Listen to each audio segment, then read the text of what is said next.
Hello, I'm Casey Aiken, and this is 21 This Week. Coming up next, Senate I, who won and lost in this session of the General Assembly. More free-range parenting news, and the County Council wants to ban cosmetic pesticides.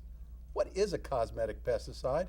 Does that mean Botox is going to be banned next? Stay tuned. Our panel of insiders will give you the story behind the story. We're joined by Democrat Sam Statland, third Vice Chair of the Maryland Republican Party, Eugene Craig, former State Senator Gene Roesser, and Henry Hailstock, past President of the Montgomery County branch of the NAACP. Stay tuned for these stories and more on the next 21 This Week.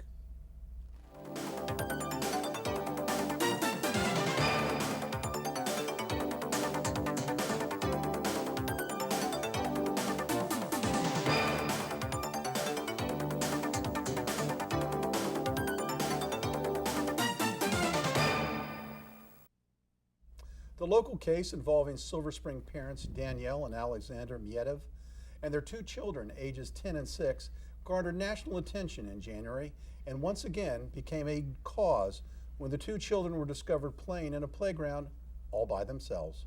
Henry, under Maryland law, a child must be at least 8 years old to be left alone, and the state law also says a child must be at least 13 years old to babysit. Child Protective Services determined in their earlier investigation that the parents were guilty of neglecting their children.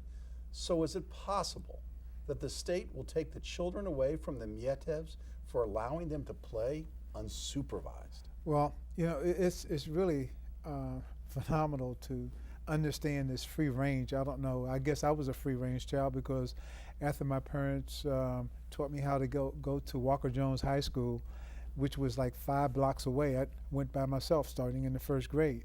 So, you know, this is something that really troubles me, that when parents are comfortable with their community, to allow their child to play and to walk in that neighborhood without them being around. It troubles me when the government steps in. But to answer your question, it's a possibility, especially if it happens a third time.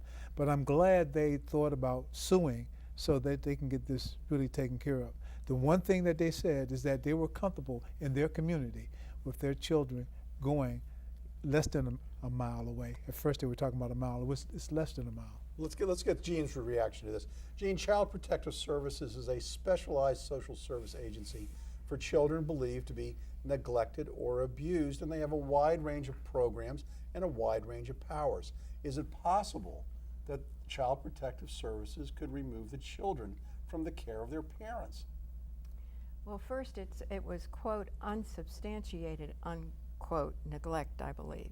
Mm-hmm. And I don't think that, I mean, these are caring parents. They love their children. They were in a panic the second time this mm-hmm. happened. And I don't believe that they will be taken away from them. They've got too many children in the system who have parents that are not taking care of them, children, let alone this set of parents that really do look after But what their this children. is really talking about, and Henry's touched on this, is the fact that the parents are going to be intimidated from allowing their children to gain independence mm-hmm. and their own sense of responsibility because they feel that they're going to have to be on top of them. Sam, you remember very well, 40 years ago, the Lyons girls were taken from Wheaton Plaza. They were slightly older than these children, but we're still to this day, you know, investigating and trying to find their remains. So is it the culture has changed? Is Henry right? Is it okay because the parents feel comfortable in their neighborhood?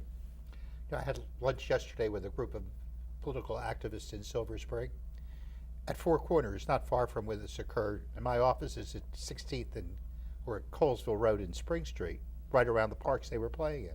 And it's really mixed. You know, some people felt that in the neighborhood in today's time, children are not safe out alone like that. Other half of the people said it was fine. One interesting point made was, especially with an activist, and these are two activists, politically activist parents, is you have a federal law that says that local governments cannot interfere with the parenting of the children, and you have a conflict between state law, age when children can be alone, versus fed. Mm-hmm. I think that this eventually could wind up in the court system and possibly all the way up to and through the Supreme Court. Should What's the children? message? What's the message here? I think it's a matter of how you feel knowing your children and whether you feel comfortable with them or not. Right. There are some children within our own family. We have 4 children ranging in age from 50 all the way down to 30. I mean, it was quite a spread. And between the youngest and his sister was a 12-year difference. And he was basically raised by himself. He was made to feel very secure by his older siblings and by his parents, and we had no problem if he would ride through the neighborhood. Sometimes all the way downtown to the mall and back with his buddies when they were younger children. It just wasn't a problem. Right. Well, it's certainly changing times, and it's something that we all have to be aware of and cognizant of. But I think all of us have long expressed concern about how the younger generation don't seem as mature and independent as earlier ones. Now we got to go on and look at another matter facing the County Council. County Council President George Leventhal is pushing for a passage of a bill that aims to ban the use of common lawn and turf pesticides on public and private property in the county.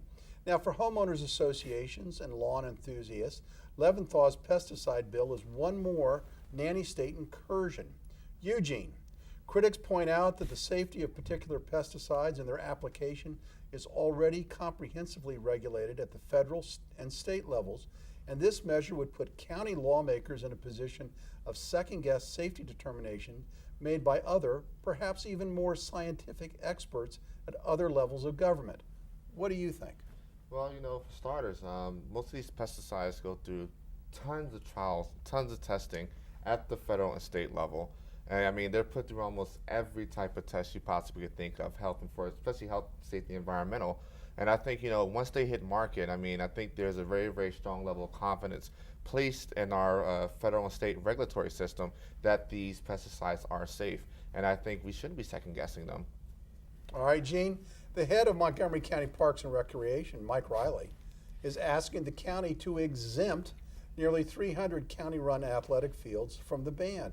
Does that suggest these pesticides are not as harmful and it may be more necessary than Mr. Leventhal and his co-sponsor Nancy Florine think they are? I think when the county executive and county government want out of a bill, the bill should be killed.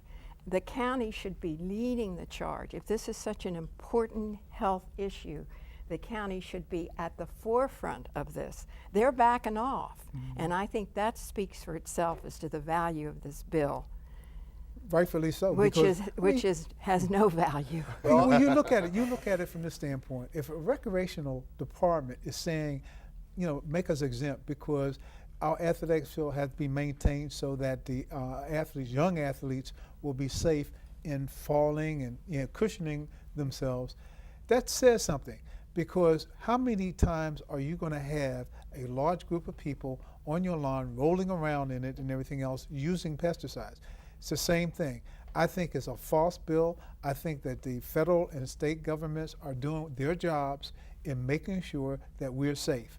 And I, for one, would be very upset if the government is telling me I can't use something to make my lawn look good. And this is another example of a solution looking for a problem. Yes. It's hypocrisy at its best. I mean, you have the county here saying, they're fine for us, but they're not good enough That's for right. you. Yeah. Exactly. That's not the role of the county government. Well, I think what it shows is that, as Henry said and Gene have reiterated, that you get some momentum from a few legislatures, tours, and they push the envelope here before the pushback comes. And the pushback comes not just from the landscapers, but the agricultural community is very upset about this because they see this as the next step to banning products that are helpful for their crop preservation.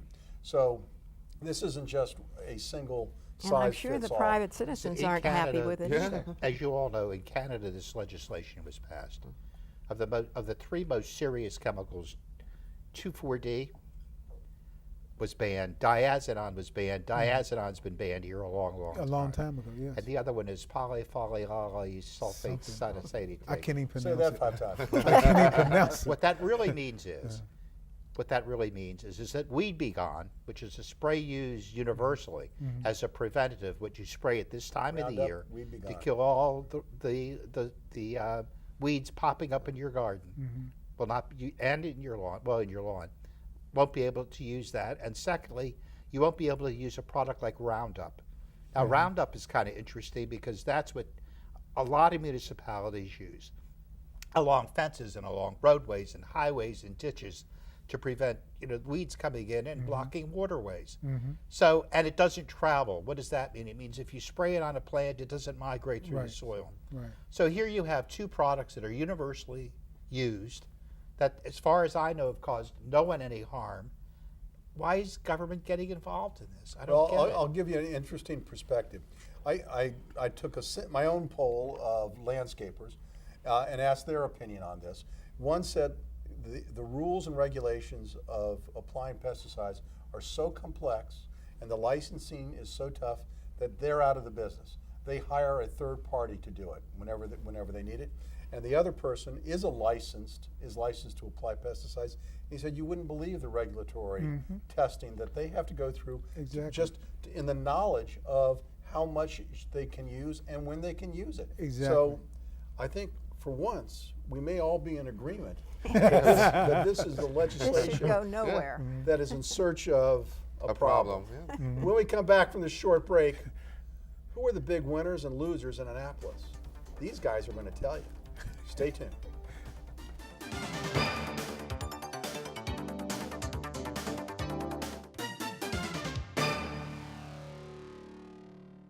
And welcome back. Governor Hogan's first legislative session of the Maryland General Assembly ended this week with a rather unique scorecard. The governor took credit for holding down the spending and not passing any new taxes as he pledged when he was running for office. Senate President Mike Miller and House Speaker Mike Bush touted the fact that the General Assembly reprioritized some of the governor's proposed budget and along the way passed a bill banning fracking in western Maryland and the Eastern Shore, a law allowing for quicker divorces, bills allowing felons to vote and shield their criminal records from the public, and it also passed a tax amnesty plan, among other things. Sam, many note that the legislature started off with a high spirit of cooperation and the atmosphere deteriorated after that. Who was the big winner and loser in this session? In my opinion, everybody has been a winner in this session. First of all, the governor was well received in Annapolis, which is unusual when you compare it to the Ehrlich regime. Legislation that the governor wanted to get through, for the most part, he got his licks in, versus Governor Ehrlich had got nothing in. One of the unfortunate things that occurs, which wasn't the governor's fault, was when you pass legislation without funding it, that requires funding in the future, and there's no money. And that is the fault of the previous administrations. So when it comes to teacher raises, they promise the raise, but there's no money there. So is it the governor's fault that they don't get raises? Is it the governor's responsibility to carry through on unfunded mandates? Let's talk about Thornton, $1.5 billion that is still with us because of an unfunded mandate. So did the governor do well in trying to reduce some of that? Yes. Does that make me happy? No, because my sacred cow is health care. And I don't want to see cuts to Medicaid, which we just expanded to provide more health care. And I don't want to see cuts to housing. I don't want to see cuts to those most disadvantaged in society. So in my opinion, the losers were the citizens that voted for these guys in the first place because they weren't capable of picking people that know how to run government. All right, well, let's go on and see what some of the other panelists think. Henry, was this session substantive, and who was the big winner and loser? And do you agree with Sam? I like Sam. I think Sam's a great person. I'm in trouble. But I don't think there were any winners necessarily. I think the losers were some of the disadvantaged in the community, particularly the children, dealing with the education. Annapolis put the money back in. The governor said he doesn't necessarily have to spend it all, and he may not. Well, but to Sam's point, you don't have a bottomless well of money. How do you pay for this stuff if it's not already funded? As I was getting ready to say, that no governor now or in the future is going to be successful, and the House and Senate is not going to look that well, because in the past 8-10 years we've had a problem with the correcting of the budget. That which is not there, you can't spend, and that's where I have a problem. That's why I say there was no real winners, and I think it's more losers than winners, particularly in the community. All right, Gene, you were an eyewitness to the first years of the Ehrlich administration because you were serving in the administration as Secretary of Aging. How do you think Governor Hogan fared this past year? And take up Sam's point that Governor Ehrlich had a rough time his first year, and did Hogan do better? There is more collegiality with Hogan, because I think that the governor and the Senate president in particular go back a long way. And I think they get along better than, frankly, I wonder if either one of them get along that well with the speaker. But the interesting thing is that this is a $40 billion budget, and we're talking about $200 million in play. And we're talking about some games that were attempted that the governor tried to stave off, and that is robbing the pension fund. I'm a Maryland pensioner, so I'm very sensitive to this. To robbing Peter to pay Paul to fund some of these initiatives. And I think the governor was quite right in drawing the line on the pension fund and kicking the can down the road.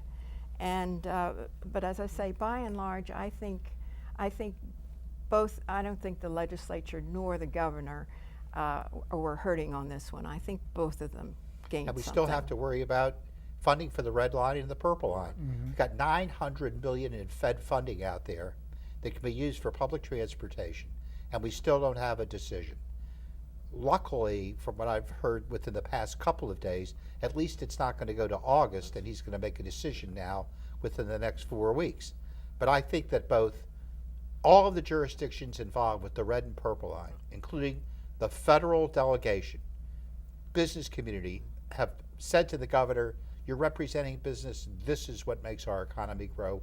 We really need the red and purple line, and therefore I hope he goes along with it. Well, we're going to get back to that. I want to go to Eugene first, because as the third vice president or vice chair of the Maryland Republican Party, this question is very apropos for him, because the legislature did pass a bill that increased taxes on third-party travel service agents. So is the governor going to go back on his pledge not to allow any new taxes, or is he going to veto it? Let me tell you, the governor ran on 40 new taxes and fees of the O'Malley administration. The rain tax was a central part of his campaign. The governor ran on the idea of rolling back taxes and regulation in Maryland. And if I was the governor, if I was in his head, I'll be firm to say that I'm pretty sure he'll veto this bill. Just because the legislature passed a new tax doesn't mean that tax becomes law. We're at an impasse here. Earlier we're talking on who the winners of this past cycle. I think Maryland taxpayers were the biggest winners of this cycle, because you're not seeing, this is the first time in 8-9 years that you're not seeing a new tax or fee being thrown onto the Maryland taxpayers, and I think that's a really, really good thing. Okay, I have a question. wait a minute. I want to go back to Henry. Henry, Sam wants to support because he nostalgically remembers the streetcars and trolleys of Washington D.C. of his youth. But he wants to support this anachronism called the light rail system, Purple Line. Why do that? Why should the governor support that? It's a boondoggle. Money could be better spent somewhere else. I don't necessarily agree with you as far as it being a boondoggle, because I think it'd help a lot of people in both jurisdictions, because of the transportation. It will take a lot of people off the roads that we haven't repaired now, and I think that's the biggest problem. Well, my problem right now is that we have a transportation system here that we don't have proper roads. We don't have proper side roads to really go on. And then once we start talking about having public transportation like the Purple Line, the Red Line, all of a sudden now is a big problem. I think we need that, and we need other things as well. But we're not budgeting properly to have it done. All right, Well, hold on, Eugene. I'm going to let Sam respond, then I'll come back to you. Sam. Your friends at Marriott have threatened to move out of the county because they want more public transportation and a metro stop. We've got the FBI building, the new FBI headquarters, Yes. possibly locating in Prince George's County. We have a need in Prince George's County for better schools, just like we do in Montgomery. And for the first time in, I think, 15 or 18 years, Prince George's County executive has asked his residents to increase the property tax.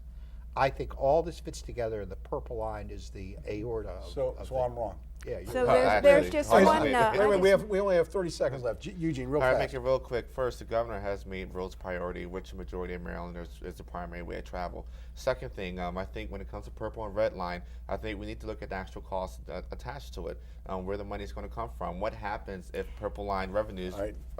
are underestimated? If they don't meet the estimates that need to run this effectively. I think there are a lot of questions still out there, and I do think we're looking at a boondoggle right. with And this. Jane, let's not let's forget the take it home. inter-county connector that's vastly underused. Yes. If they would lower the tolls and lighten up on the penalties of the inter-county connector, it's an unused road. It's gorgeous. It moves people. I Jane, use you're it. going to have the last word because we got to go to our hard break. Stay tuned for parting shots when we come back.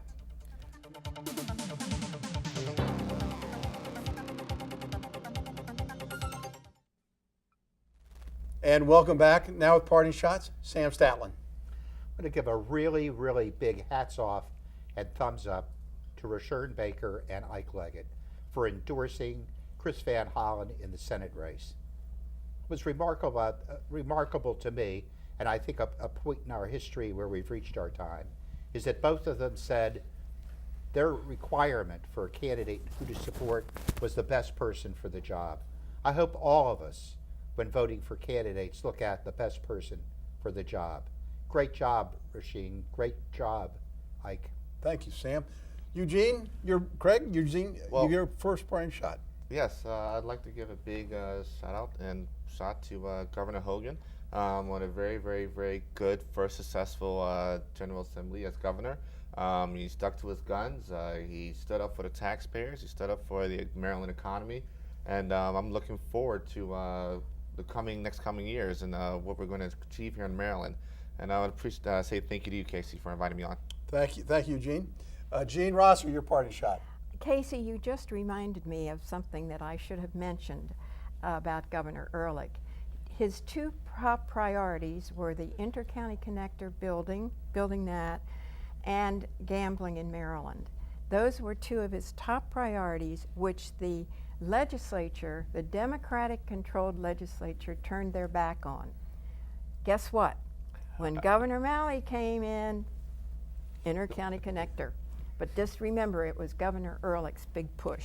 Thank you, Now, Casey. Henry, we have very short. As usual. As usual. I didn't do this deliberately, Henry. I swear I did. Take us home, Henry. Still love you, All right, Henry. I just want to say this past Tuesday was Pay Equity Day, and we should always remember that pay for services like services, and the people that need that the most are the women here in the workforce. Equal pay for equal service. Amen. Thank you, Henry, and thank you, panel. And Eugene, you don't have to suck up to me, but you will be invited. But it helps. You will be invited back. And I want to thank everybody for tuning in to Montgomery County's hardest-hitting political talk show. For 21 this week, I'm Casey Aiken. And remember, you can like us on Facebook. I'm not doing the Twitter thing anymore. That's just dumb. So you can't follow us on Twitter anymore, but you can like us on Facebook each and every week.